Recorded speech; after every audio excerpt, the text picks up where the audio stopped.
अस्सलामु अलैकुम वरहमतुल्लाहि वबरकातुहू। हामिदन मुसल्लियन अम्मा बाद फ़क़द क़ाल अल्लाह ताला फ़ी कलामिहिल मजीद व फ़ुरक़ानिहिल हमीद। या अय्युहल्लज़ीना आमनू क़ू अनफुसकुम व अहलीकुम नारा। আল্লাহ পাক রব্বুল আলামিন কোরআনে কারিমের ভিতরে বলেন, হে বিশ্বাসীগণ, তোমরা জাহান্নাম থেকে নিজে বাঁচো এবং আহাল পরিজনকেও বাঁচাও, পরিবারবর্গদেরকেও বাঁচাও। জাহান্নাম খুব ভয়াবহ জায়গা, খুব ডেঞ্জার জায়গা। এই জায়গা থেকে আল্লাহ পাক রব্বুল আলামিন বাঁচার নির্দেশ দিচ্ছেন। পৃথিবীর মানুষ, আমি নিজ ইচ্ছায় তোমাকে, বিনা অপরাধে তোমাকে আমি জাহান্নামে ঢোকাবো না, জান্নাতে দিব। তার জন্য আমি তোমাকে ছল বল কৌশল দিয়েছি কতগুলা,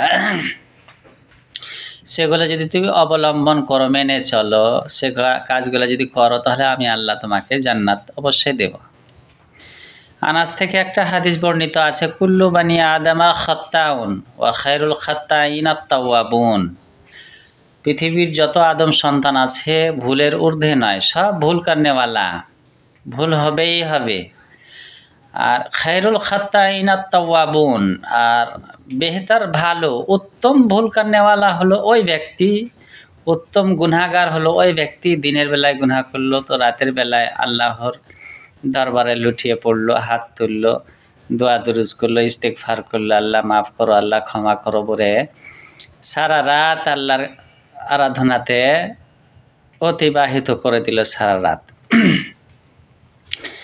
তো আল্লাহ পাক রব্বুল আলামিন রাসূল অন্য জায়গায় বলেন, ইন্নাল মুমিনা ইয়ারা যুনুবাহু কান্নাহু কায়দুন তাহতা জাবালিন ইয়াখাফু আন ইয়াকা আলাইহি।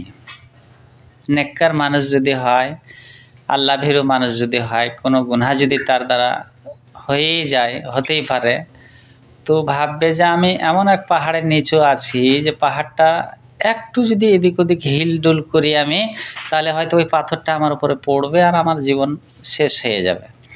ভয় করবে ওই গুনাহ, এই গুনাহকে মেহসুস বা যখন অনুভব করবে যে আমার দ্বারা ভুল হয়ে গেছে, আল্লাহ ভুলের এই পাপের কারণে আমাকে জাহান্নামে দিবে, তখন ওর উচিত হবে আল্লাহর কাছাকাছি হওয়া, রুকু সুজুদ করা, নামাজ পড়া ইত্যাদি, দান খায়রাত সাদকা করে আল্লাহর কাছে কাকুতি মিনতি করে আপনার মাপ ক্ষমা প্রার্থনা করা। আর যারা কাফির বা আল্লাহর হুকুম যারা নাফরমানি করে সব সময়, তোরা এই গুনাহ এত হালকা মনে করে, যেমন আমাদের আপনাদের নাকের ডগায় একটা ছোট্ট মাছি বসে গেল আর হাতের ইশারা মারলাম আর মাছি পালিয়ে গেল।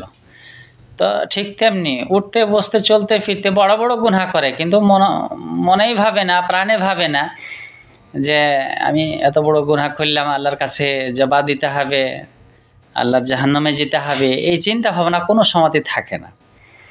তো মানব জাতিকে আল্লাহ পাক রব্বুল আলামিন বা এই মুমিন জাতি, বিশেষ করে মুসলমান সম্প্রদায়কে আমাদের উচিত হবে, আল্লাহ নিজ হাতে জাহান্নামে কাউকে দেবেন না। নিজের কৃত কর্ম যতক্ষণ না করব, পাপ যতক্ষণ না করব, ততক্ষণ আল্লাহ পাক রব্বুল আলামিন জাহান্নামে দিবেন না।